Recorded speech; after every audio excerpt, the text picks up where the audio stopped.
Hello everyone and welcome to a new video.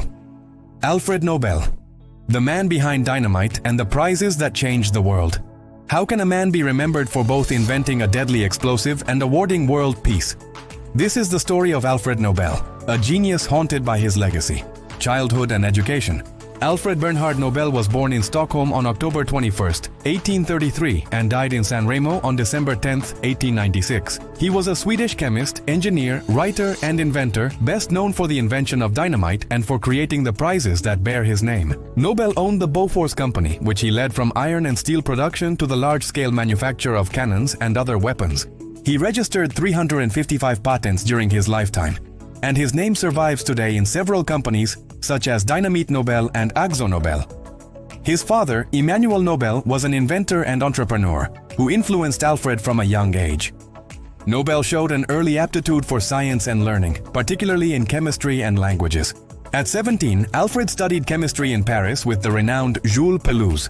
He was fluent in several languages: Swedish, Russian, French, English, and German. Early life and education. Alfred Nobel was the third son of Emanuel Nobel, an inventor and engineer, and Carolina Henrietta Nobel. Through his father, Alfred Nobel was a descendant of the Swedish scientist Olaus Rudbeck, and in turn, the boy became interested in engineering, particularly explosives, learning the basic principles from his father at a young age.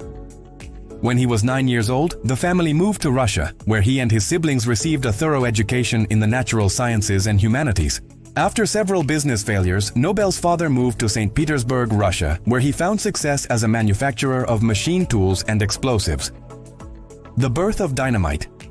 In the 1860s, Nobel experimented with nitroglycerin, a highly volatile substance.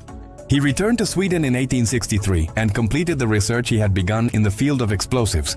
In 1863, he managed to control the explosions of nitroglycerin, invented by the Italian Ascanio Sobrero, using a detonator. In 1864, an explosion in his laboratory killed his brother Emil. In 1865, he perfected the system with a mercury detonator. The accidental explosions of nitroglycerin, one of which had killed his own brother Emil, had sparked harsh criticism of Nobel and his factories. In 1867, Nobel patented dynamite, a mixture of nitroglycerin and kieselguhr, which makes it more stable. Dynamite revolutionized mining, construction, and, unfortunately, also warfare. Fortune and guilt, Nobel founded more than 90 factories in 20 countries. He became one of the richest men in Europe. But his invention was used in wars, which left him with a deep moral burden. In 1888, a French newspaper mistakenly published his obituary with the headline, "The Merchant of Death is Dead." This event had a profound impact on him and led him to reflect on his legacy. The birth of the Nobel Prizes. In his 1895 will, Nobel designated the majority of his fortune to create the Nobel Prizes. 5 categories were established: physics, chemistry, medicine, literature, and peace. The ceremony is held every December 10th, the anniversary of his death. Death and legacy.